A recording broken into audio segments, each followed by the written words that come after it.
Hi, it's Michelle from Movement Lesson, and what I'm showing in this video is an alternative of working with the pelvis. What's interesting about this kind of a situation is the scoliosis that is affecting the body. Scoliosis is not just a spine, it's the spine and how it presents into the system. So in this position, and so I'm going to get into the position, when you start seeing the spine going off into the side, notice what it does to my legs and to my arms. So when a child's trying to go straight like this and they're presenting with the back like this, again, they're going almost like into a pre-crawl.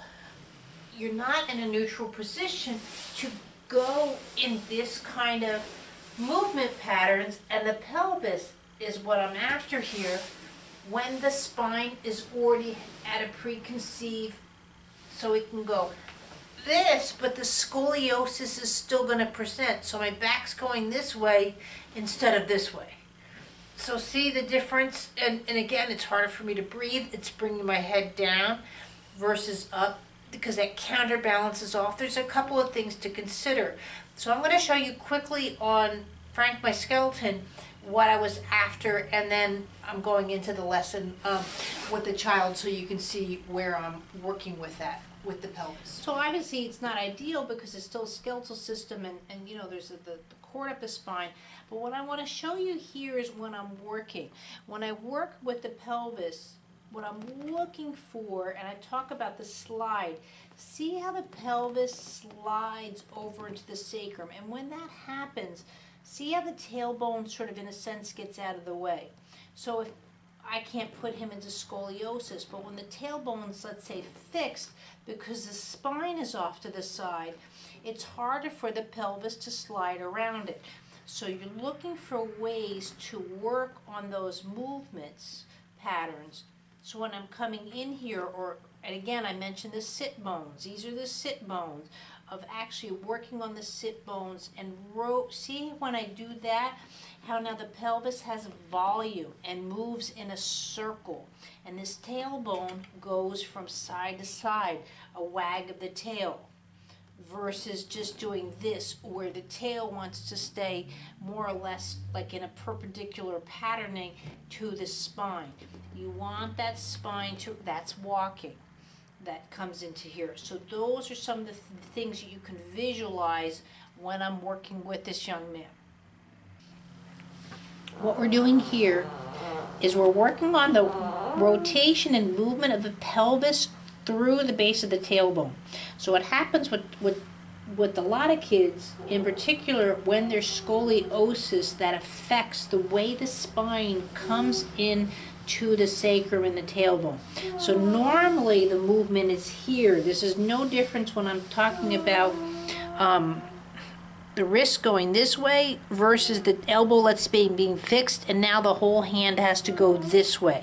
So this is how scoliosis affects the tailbone, where the tailbone really should be able to wag and do this, and the pelvis work around it. So right here, I should get a rotation through here, through the seam of the pants, and instead when there's scoliosis, now my rotation is off here to the side or to the side, depending on where the spine is coming in.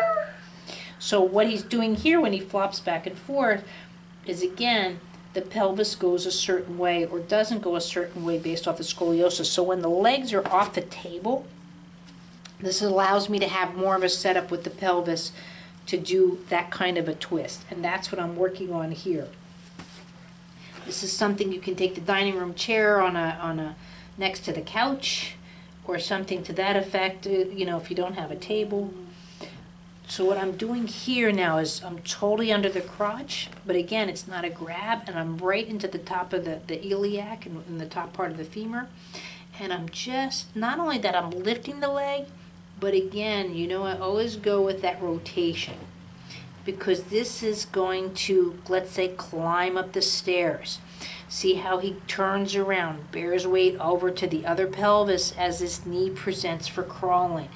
All of these movement patterns are in a different position as he's moving around the pelvis. It is. Yes, it is.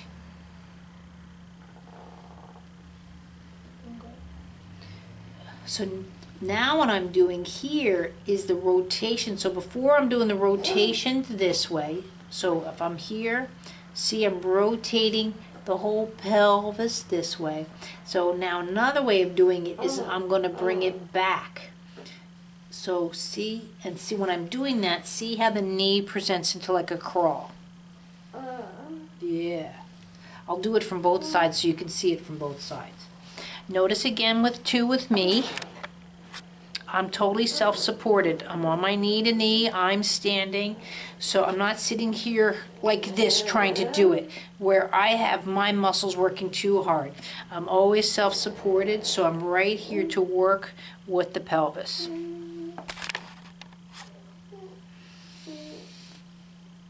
So now another way of doing it, when you're thinking of the sacrum, so that the sacrum's here with the pelvis, so the joint, sacroiliac joint is here, and have your two thumbs here and actually press into it. Now I'm not pressing down, it's so it glides. If you look at the pelvis function, and I could get out Frank, but maybe you can look too, but the pelvis actually glides to and from this way over the sacrum. So it's not a butt joint like this. But again, see how I'm lifting the leg, I'm supporting the leg in the lift. So it's kind of a scoop. See how I'll exaggerate, I'm scooping up into it.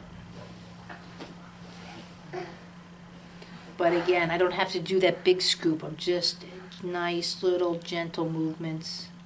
You can be approximate, you don't have to know exactly where his SI joint is. It's just, again, it's the momentum or the movement of the pelvis over the sacrum. And notice by having my hand here, see how I'm actually rotating and twisting the coccyx bone. This, by the way, too, you can actually do when someone's sleeping or after a bath or something where their tone isn't as engaged. But all of my movements right now that I've shown so far are all lifts. When I go down, I'm just going back to a neutral, but I'm not pulling down. I don't want gravity to come into play here. I'm supporting all of that so the hip can function as best as it can.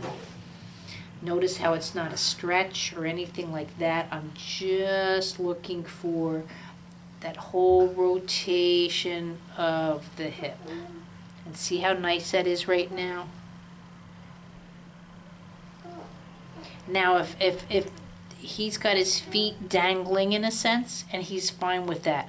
If that's something that concerns you too, or if you want, you can put a couple of bed pillows underneath the feet or something to bring the floor up to the feet, or something so that the dangling, or a footstool or something that's more of a tactile response. But see, when I just take my hands away, then he's losing his little gravity a little bit, and I like to be there. Is he okay? What? You think? That's because you're so smart. Huh?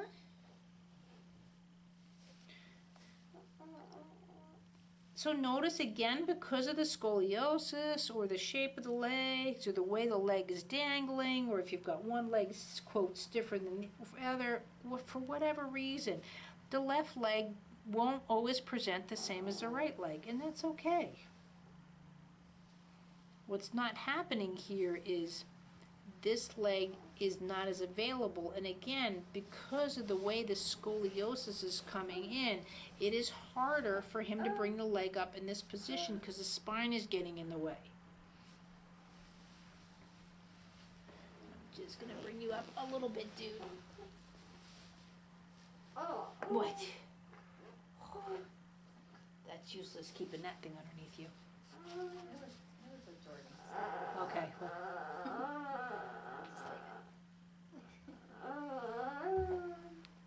So just by adjusting him a little bit, he's just in a little bit better place. So see, when I lift, that's why the twisting, the rotations that I do is so important. Because you're teaching that knee, hopefully, to go where the knee wants to present and go this way. So again, rotating, or you can bring the pelvis back. or going into the SI joint that we're doing.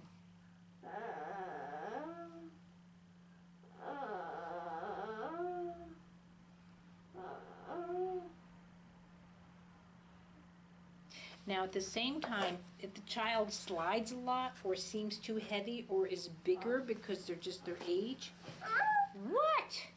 Really easy, just tucking my knee right underneath here, and I have the same kind of, and this is fine even for him. I mean, he didn't have a weight. He could be getting too tired. Maybe he wants to lay his legs differently. This is where a lot of people like the hippotherapy. So now I'm going on the leg, and I want, so I'm rotating the lower thigh, the femur, and the pelvis. So this time I'm on the opposite side of the SI joint, and just, my touch is like putting crust on a pie. So I want to secure the two pieces of dough, but I don't want to rip them.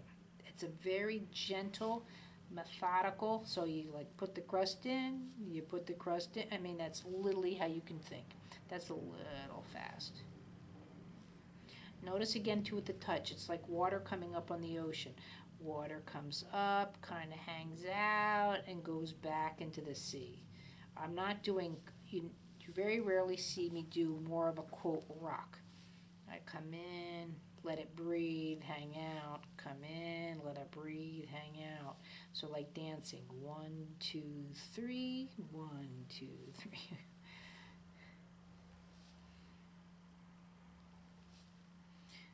But see here now,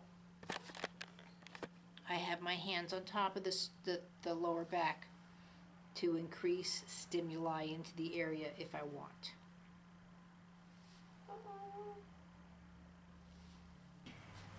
Same thing here, clothing anatomy. Now I can be here, just like I'm grabbing his tush if I want, but again, my grabs, when I say that, I'm not grabbing. Now you can even see how this arm presents on the knee, and the knee helps with that movement. But this is no difference right now than driving a car. But right now I'm just going up and to the right. So it's like I'm NASCAR, I'm just going around a certain, turning the same way. So I'm literally pushing in and then over. But when I say that, I'm not losing contact, but I'm pushing in and over. And all of this too I call the diaper factor. I mean, you wouldn't necessarily put your knee up in an adult grown male. Oh, you would? Okay, I don't think so. Now that you're resting, do you want your favorite? Elephant?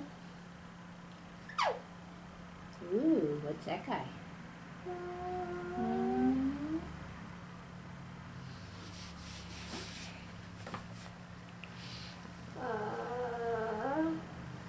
So when you're in here like that, and again a visualization, this is a really nice opportunity to get into that tailbone. And I can move my knee. So I move my knee over. So see how he's learning how to tilt all underneath there, that sit bone.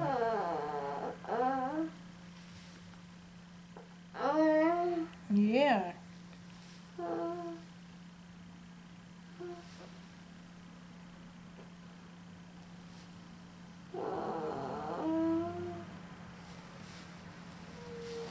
And even with something like this, see, I can be right there and bringing him up onto all fours. Usually too, if I make, let's say if he was done with this, which he's not, if I wanted him, I would present his knee to the table and then bring him up versus just lifting him up and putting him on the table. So again, he's learning how to do appropriate movements through the pelvis. Boom.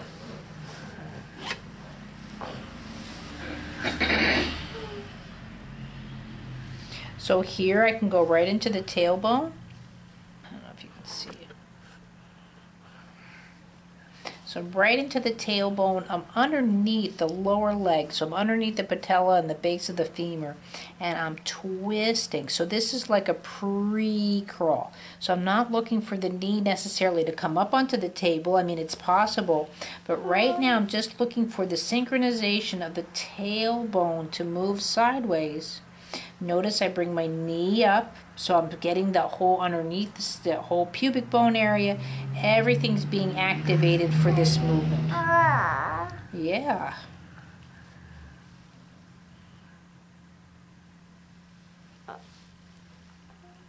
Now again, I move my thumb down. I can spend easily 15 minutes, especially if this was my son at home, easily 15 minutes just starting from here.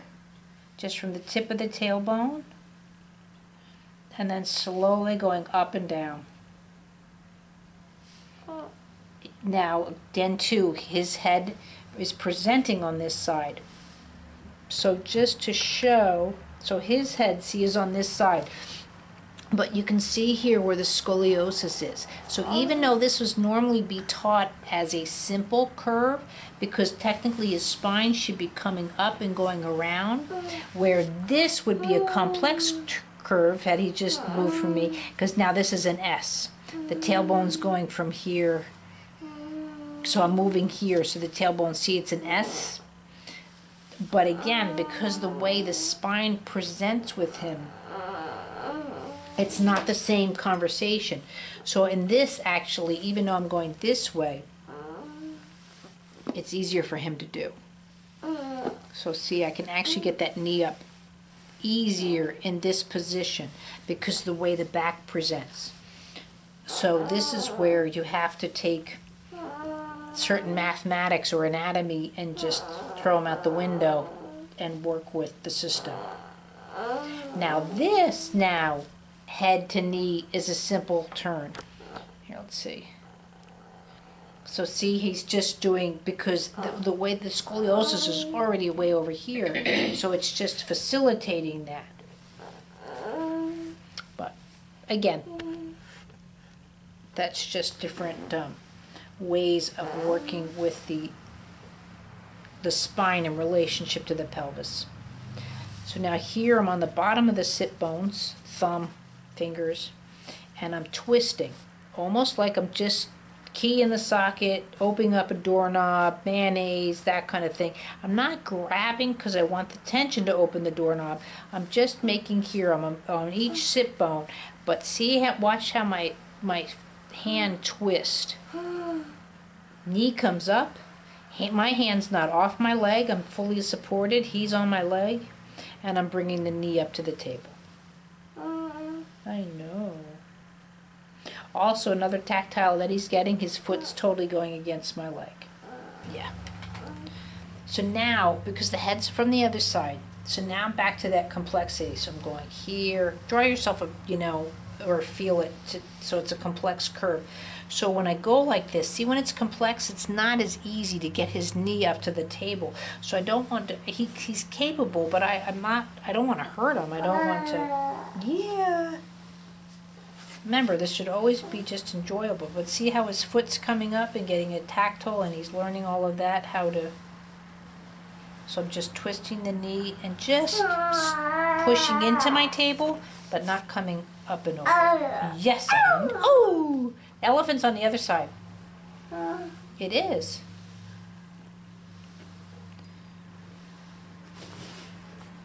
Here he is. Elephant. So now see the difference, how I can get that knee up.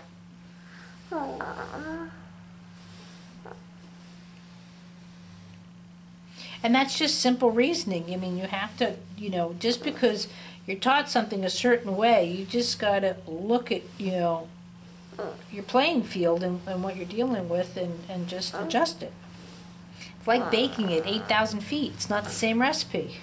You've got to adjust it for altitude. If you don't, you're not going to get a cake. What?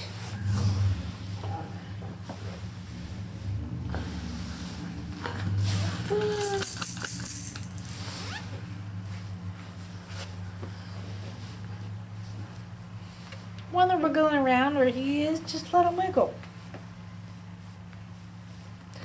Now, a really important move, very underrated, is the lift of the butt.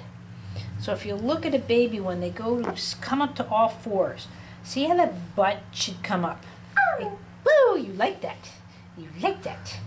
So when they go to bounce up to all fours, there should be an acceleration. So when babies have a very slow responsive tailbone, that's when I know that it's going to be so much work to get into sitting and so much work to get into. So I'm right here, again into the sit bones, but kind of leveraging up, and I'm just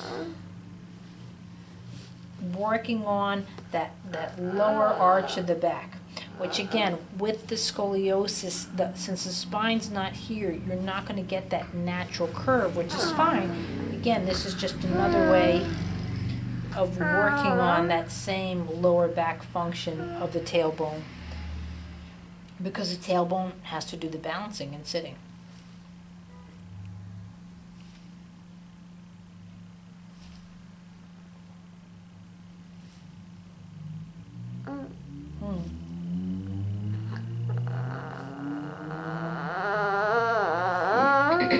What? It's over here.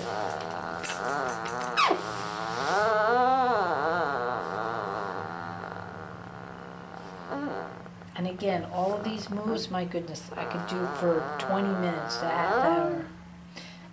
Same thing, tailbone to the side. So lifting my knee over to the right, in through the sit bones, and you can feel the sit bones. They're almost like little knobs.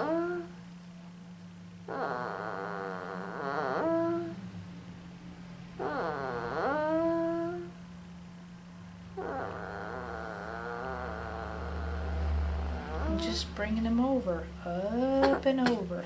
But I'm not going up and over, so it's not up, right. It's an arc. So I'm curving. It's an arc. How are you? And up and over.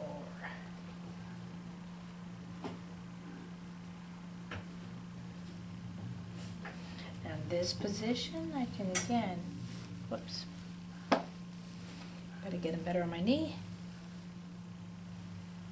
So now I'm bringing the sit bone down, knee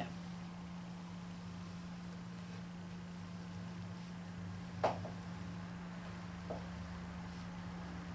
And these are some of the moves that facilitate walking backwards.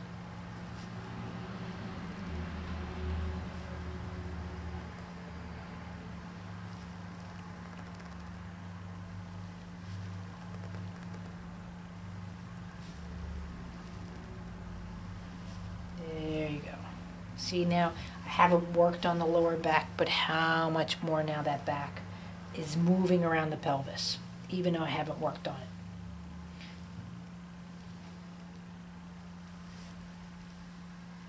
And that's why I can now get a bit quicker with him.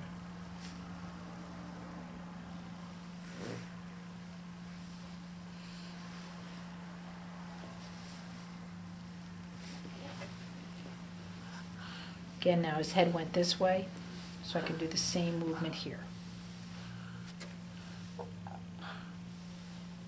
Because the leg is shaped differently here, I'm not looking to kick the leg out, but I still can work on the pelvic functions here.